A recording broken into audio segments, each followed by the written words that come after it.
Halo kaum mager semua dimanapun anda berada, gimana kabarnya? Ya, semoga anda baik-baik saja, diberikan rezeki yang banyak dan juga halal. Kembali lagi bersama saya Boy The Young Play in the Kecrot. Kali ini saya akan membahas sebuah cerita film berdasarkan kisah nyata. Dan film ini berjudul Poses Innocentes yang dirilis pada tahun 2004. Yang mana film ini ceritanya benar-benar sangat sedih sekali, karena menceritakan tentang anak yang baru berusia 12 tahun dipaksa ikut perang melawan para gerilyawan yang ada di hutan belantara. Oke, tanpa berlama-lama kita langsung aja masuk ke alur ceritanya. Dan seperti biasa, cret.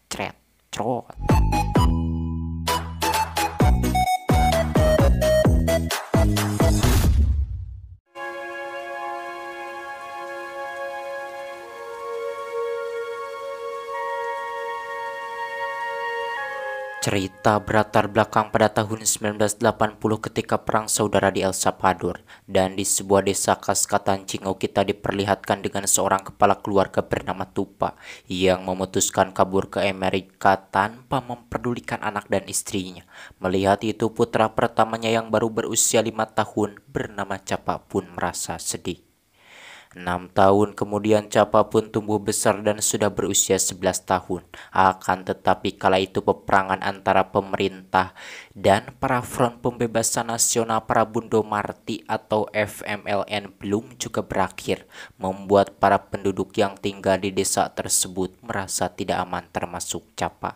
No vuelvas a llegar tarde, papá. Los soldados no están jugando. Tatkala Capa pulang dari sekolah, dirinya melihat semua anak-anak yang sudah berusia 12 tahun mereka dibawa oleh tentara untuk dilatih, di mana nantinya mereka akan disuruh untuk melawan FMLN atau gerilyawan itu. Dan kala itu Capa beserta teman-temannya merasa takut, sebab saat nanti mereka sudah berusia 12 tahun mereka juga sama akan dibawa seperti anak-anak itu. Yang mana dalam perjalanan terlihat di sana Capa mencandai temannya yang sudah tua bernama Anca Oking. Sebab meskipun sudah tua, akan tetapi Anca ini kelakuannya masih seperti anak kecil. Ancha era mi amigo. Sepulangnya Capa ke rumah ibunya yang bernama Kela pun berangkat kerja dan meminta kepada Capa agar menjaga kedua adiknya yang bernama Rosita dan Ricardito. Malamnya saat ibunya belum pulang, tentara dan gerilyawan itu bertempur di dekat rumahnya. Menyadari bahaya itu, Capa pun mengajak adiknya bersembunyi di bawah ranjang. Melihat adiknya menangis ketakutan, Capa pun mencoroti wajahnya dengan lipstik hingga adiknya pun terhibur. Tak lama setelah pertempuran selesai, ibunya pulang, dan ketika melihat ada petani yang terbunuh, dirinya pun bergegas masuk ke tempat tinggalnya. Dan di sini dirinya benar-benar merasa lega tatkala menemukan anak-anaknya masih hidup. Keesokan harinya Kela pun menemui ibunya yang bernama Matoya. Kela mengungkapkan kepada ibunya bahwa pertempuran tadi malam sangat membahayakan keselamatan anak-anaknya. Karena hal itu dirinya memutuskan untuk berhenti bekerja. Mengetahui itu ibunya pun melarang, sebab jika Kela berhenti bekerja, siapa yang akan membiayai hidup anak-anaknya? Kemudian ibunya pun menyuruh Kela agar tinggal bersamanya, supaya dirinya bisa mengawasi cucu-cucunya ketika Kela sedang bekerja. Mendengar itu Kela pun menolak. Lantas ibunya pun memberikan uang simpanannya kepada Kela untuk membeli mesin jahit agar Kela bisa bekerja di rumahnya dan bisa mengawasi anak-anaknya itu. Setelah membeli mesin jahit, Kela pun bekerja di rumah, yang mana pakaian hasil buatannya itu Capa menitipkannya ke toko. Malamnya ketika ibunya sedang bekerja, tiba-tiba pertempuran kembali terjadi. Lantas Kela beserta anak-anaknya pun bersembunyi dengan penuh ketakutan. Paginya Kela memarahi pamannya yang pura-pura terkapar demi untuk mendapatkan uang. Karena perbuatan pamannya ini memalukan, Kela pun menyuruhnya pulang dengan menendang pantatnya berulang-ulang, membuat Capa yang melihatnya menertawakannya. Siangnya sepulangnya dari toko, Capa pergi ke terminal bus. Kemudian dirinya pun masuk ke salah satu bus yang ada di sana.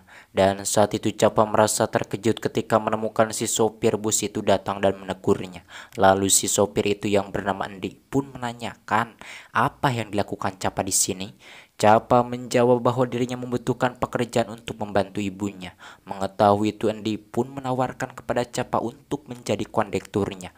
Mendengar itu, Capa pun merasa bahagia dan langsung menerima tawaran tersebut.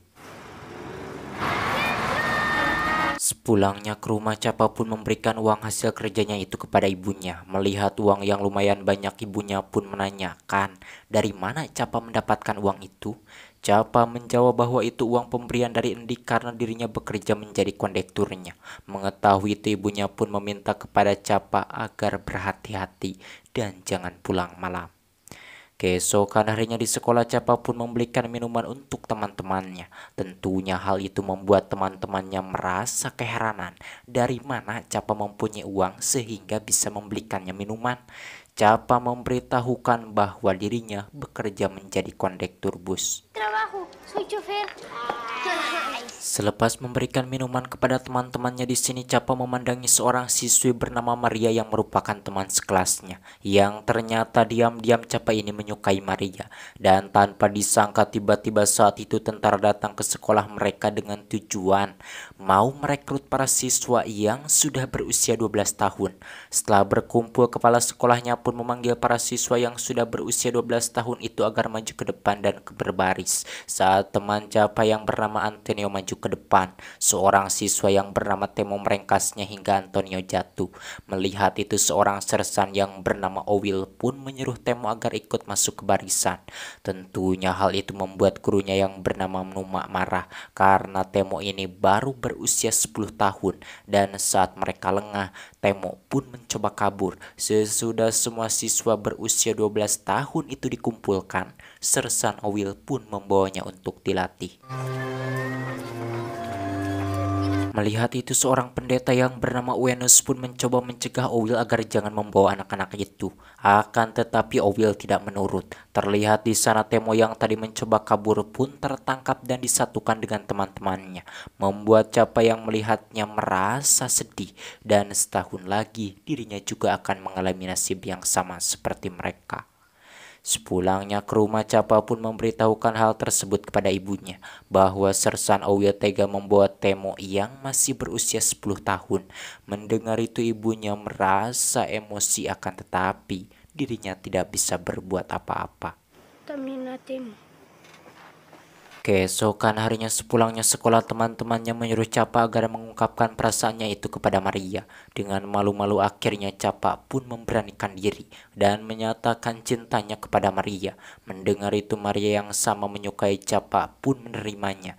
Kemudian malamnya Capa pun mengajak Maria menerbangkan balon. Terlihat di sana Anca juga ada menemani mereka. Di mana malam itu ketika sedang asik-asik bermain, tiba-tiba di sana mereka mendengar suara lonceng yang memberitahukan bahwa sebentar lagi pertempuran akan segera terjadi. Mendengar itu mereka pun merasa ketakutan dan langsung pulang ke rumahnya masing-masing. Yang mana ketika Capa dan Anca mengantarkan Maria pulang ke rumahnya, sialnya pertempuran keburu dimulai, membuat mereka berdua yang takut tertembak langsung kabur. Sepulangnya ke rumah, ibunya pun menghukum Capa karena Capa pulang terlalu malam. Siempre que apenas a llegar temprano.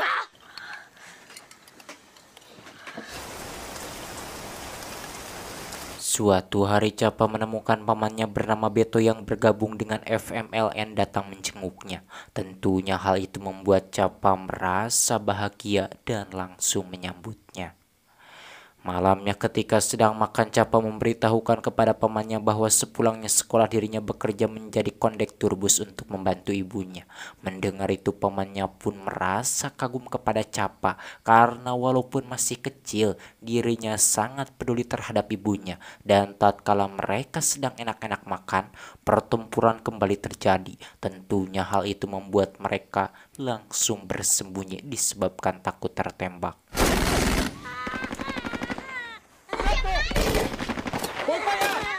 Akibat pertempuran itu, anak tetangganya yang bernama Angelita yang merupakan teman dekat Rosita tertembak. Terlihat di sana Beto dan Capa pun mencoba menolongnya. Akan tetapi naasnya Angelita meninggal tidak tertolong. Tentunya kenyataan itu membuat ibunya merasa sedih karena Angelita ini adalah anak satu-satunya. Mengetahui bahwa Angelita meninggal, Rosita pun benar-benar sangat terpukul disebabkan Angelita adalah teman dekatnya yang paling baik untuk menghilangkan ketakutan dan kesedihan. Di sini Beto pun bernyanyi menghibur mereka, sementara di luar terlihat kala itu pertempuran masih berlangsung dengan sangat sengit.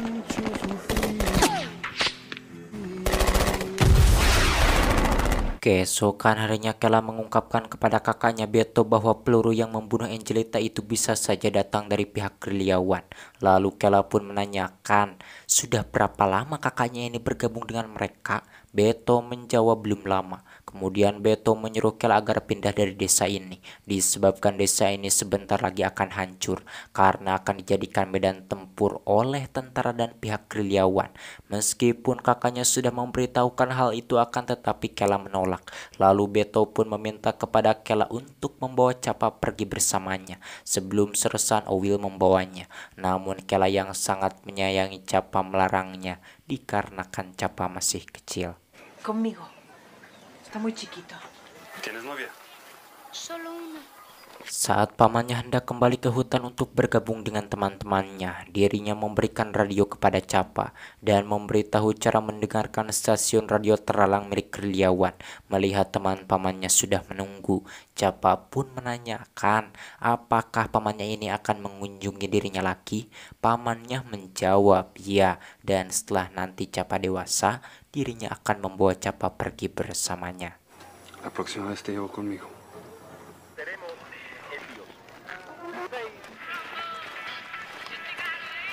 Keesokan harinya sepulangnya sekolah, Capa pun mengerjakan PR bersama Maria di rumahnya. Dan setelah selesai mengerjakan PR, Capa membawa Maria naik ke atas genteng.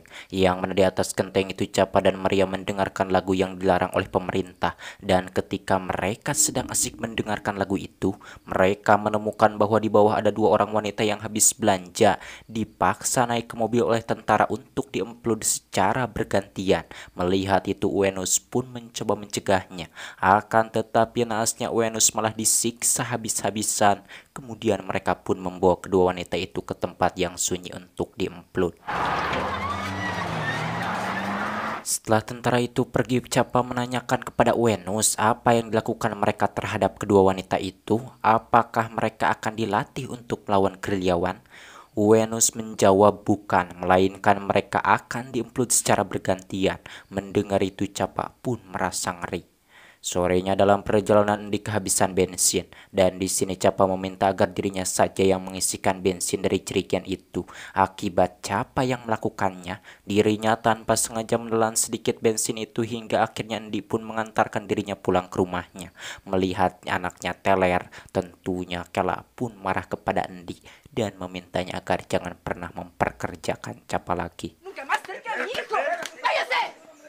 Keesokan paginya saat berangkat sekolah, Capa sengaja memutar lagu yang dilarang oleh pemerintah di dekat tentara. Melihat itu Uenus yang merasa kasihan kepada Capa pun langsung memutar lagu tersebut di gereja. Hingga Capa pun tidak jadi ditangkap oleh tentara itu. Kemudian mereka pun menghampiri Uenus dan menembak pengeras suaranya. Sepulangnya ke rumah ibunya yang mengetahui hal itu pun memarahi Capa dan meminta agar Capa memberikan radionya. Sebagai anak yang baik di sini Capa pun menurut karena takut dimarahi lagi oleh ibunya. Saat itu Capa pun pergi ke rumah neneknya. Kemudian Capa pun menceritakan kepada neneknya bahwa dirinya datang ke sini itu karena dimarahi oleh ibunya, gara-gara dirinya memutar lagu yang dilarang oleh pemerintah di depan tentara. Neneknya memberitahukan bahwa ibunya marah itu disebabkan dirinya tidak ingin Capa celaka. Lalu Capa pun mengungkapkan bahwa dirinya sudah merasa bosan dengan keadaan ini dan dirinya menginginkan perang ini segera berakhir. Neneknya mengatakan jika Capa ingin perang ini segera berakhir, maka dirinya harus banyak berdoa. Usai mengatakan hal itu, neneknya pun memberikan buah mangga yang sangat manis kepada Capa, membuat Capa merasa senang. Keesokan harinya ketika seorang siswi bernama Yanira hendak pergi ke toilet, dirinya menemukan para gerilyawan datang mau menyerang markas tentara pemerintah yang ada di dekat sekolahnya. Melihat itu Yanira pun merasa ketakutan dan langsung kembali ke kelas. Dan tak lama pertempuran pun terjadi. Menyadari bahaya itu, mereka yang takut tertembak pun langsung berlindung.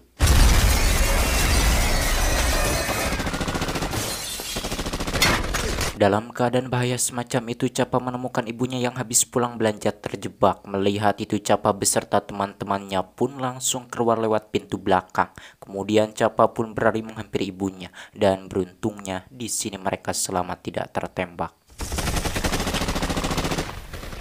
Sesudah pertempuran selesai, Kela pun berlari mencari anaknya Rosita, dan saat itu Kela benar-benar merasa lega ketika menemukan Rosita masih hidup. Sementara Capa terlihat dirinya pergi ke gereja, yang mana di dalam gereja itu Capa menemukan Uenus disiksa oleh 2 orang letan karena dirinya sudah membiarkan para gerilyawan itu naik ke atas menara sehingga menewaskan 3 orang bawahannya.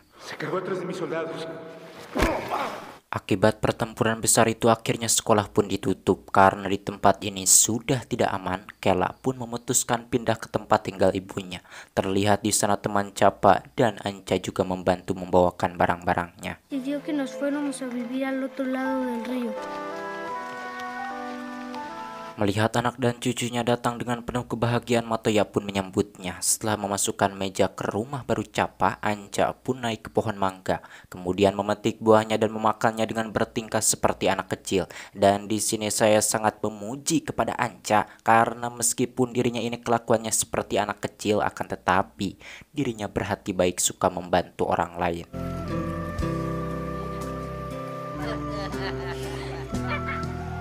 Malamnya ibunya pun mengembalikan radionya itu kepada Capa karena dirinya merasa yakin bahwa sekarang Capa tidak akan berani lagi memutar lagu yang dilarang itu di depan tentara pemerintah. Keesokan harinya saat Capa, Anca dan temannya yang bernama Danilo sedang bermain di jalan, tanpa sengaja di sana Capa bertemu dengan Endi, dan saat itu Endi mengajak Capa agar bekerja lagi dengannya. Akan tetapi Capa menolak, lalu dirinya pun mengejar Endi diikuti oleh Danilo dan Anca. Setibanya di dekat rumah Maria, mereka bertiga pun bernyanyi hingga Maria yang melihat dari jendela pun merasa senang. Suatu hari saat Capa dan teman-temannya hendak mandi di sungai, tanpa sengaja di sana mereka bertemu dengan Antonio yang kini sudah menjadi prajurit. Kemudian mereka pun mengajak Antonio main bersama mereka. Akan tetapi Antonio menolak karena dirinya sedang berpatroli. Antonio memberitahukan bahwa dirinya dilatih itu ternyata memang benar untuk melawan gerilyawan, dan dirinya merasa yakin bahwa Capa dan teman-temannya pasti tidak akan berani menjadi prajurit seperti dirinya. Mendengar itu Capa dan temannya yang bernama Cele pun marah melihat Antonio mendorong Capa dan Cele. Seorang temannya yang bertubuhkan gendut bernama Askal pun berniat merebut senjatanya. Namun dengan cepat Antonio menembakkan senjatanya ke atas membuat Askal ketakutan. Di mana hari itu sorenya saat Capa sedang membuang sampah, teman pamannya yang bernama Raton datang menemuinya. Yang ternyata Raton datang menemuinya itu disuruh pamannya untuk menyampaikan pesan bahwa besok para tentara akan melakukan perekrutan anak-anak. Karena hal itu Capa harus memberitahu teman-temannya. Usai menyampaikan pesan itu Raton pun pergi. Kemudian hari itu juga Capa dan teman-temannya pun langsung menyebarkan kertas ke rumah-rumah yang bertuliskan bahwa mereka harus bersembunyi karena besok tentara akan melakukan perekrutan. Paginya tentara pemerintah pun datang ke desa itu untuk mengambil anak-anak mereka. Beruntungnya anak-anak yang sudah mengetahui kabar itu bersembunyi di atas genteng hingga mereka pun tidak berhasil dibawa. Di mana siang itu saat Capa pulang dari toko, dirinya diberi kejutan oleh teman-temannya. Disebabkan hari itu ulang tahun Capa yang ke-12. Menerima kenyataan itu Capa pun sangat merasa senang. Keesokan paginya tentara pun kembali datang ke desa mereka, dan sialnya di sini komandannya tanpa sengaja menemukan kertas yang disebarkan oleh Capa dan teman-temannya. Tak lama mereka pun berhasil menangkap pragerilyawan itu termasuk Raton. Melihat itu Capa pun merasa sedih disebabkan Raton ini adalah teman baik pamannya. Lalu saat itu Capa pun pergi ke gereja untuk memberitahukan hal tersebut kepada Uenus. Namun naasnya sesampainya di sana Uenus tidak ada karena kemarin sudah ditangkap. Tentunya kenyataan itu membuat Capa merasa kecewa. Siangnya tentara kembali datang membuat anak-anak yang tidak keburu bersembunyi tertangkap. Melihat bahaya itu, Danilo dan Capa pun naik bersembunyi di atas genteng.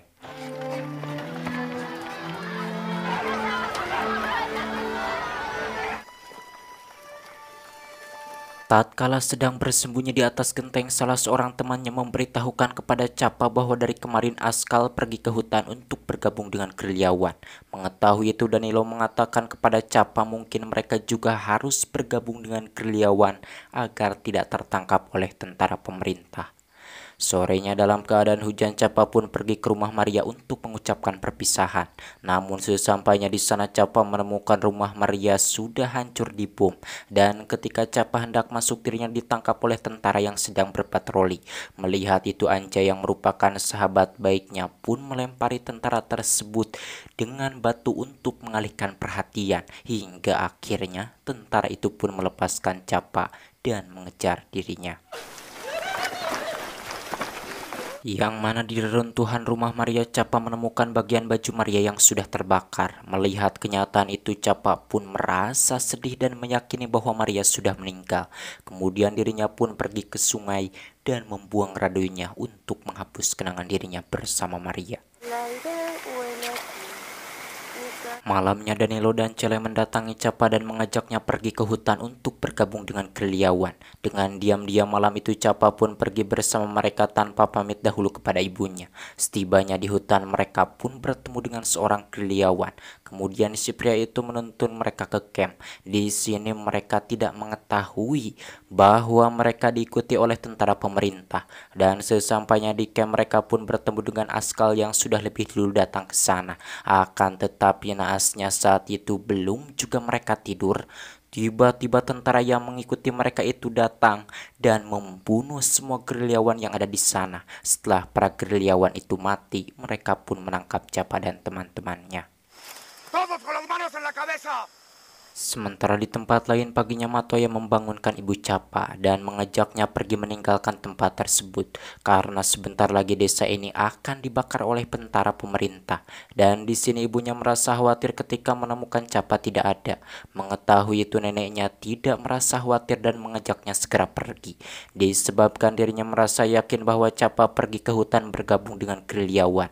Di sisi lain terlihat pagi itu Capa dan teman-temannya digiring untuk dieksekusi karena mereka sudah berani bergabung dengan gerilyawan. Dan ini benar-benar sangat biadab sebab mereka itu masih anak kecil yang tidak layak diberikan hukuman sekejam itu.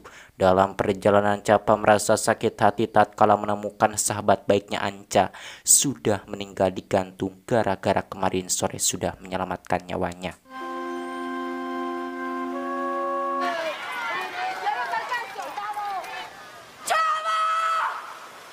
Setibanya di tepi sungai tempat eksekusi anak-anak tidak berdosa itu pun ditembak mati dimulai dari Cele kemudian Danilo. Yang mana tatkala hendak giliran Capa, beruntungnya Beto dan teman-temannya datang menembaki para prajurit biadab itu. Hingga Capa beserta Askal pun selamat dan berhasil melarikan diri.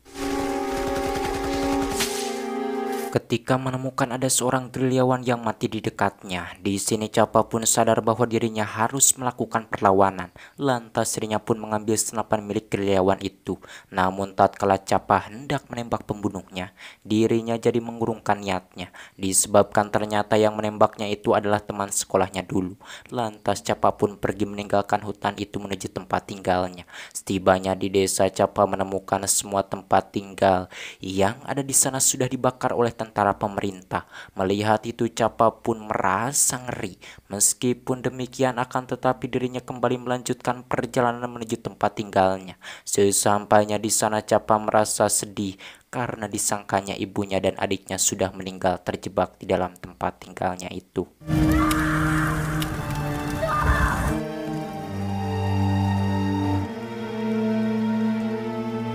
Di sisi lain, ibunya yang mempunyai firasat kuat terlihat dirinya berjalan menuju tempat tinggalnya dengan harapan bisa menemukan anak kesayangannya itu. Setibanya di sana, ibunya pun mencari Capa, dan ketika ibunya sedang menangis karena tidak berhasil menemukannya, Capa yang dari tadi berada di tepi sungai datang. Tentunya kenyataan itu membuat ibunya benar-benar sangat merasa bahagia disebabkan ternyata anaknya ini masih hidup.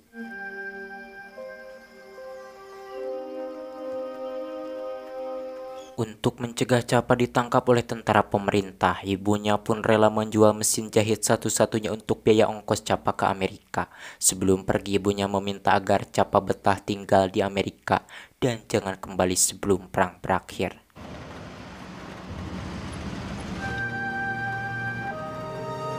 Pero si me quedo, me van a acabar matando.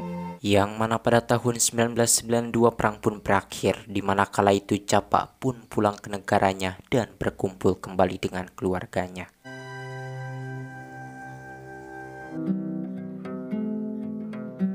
Tamat ending yang sangat mencapakan.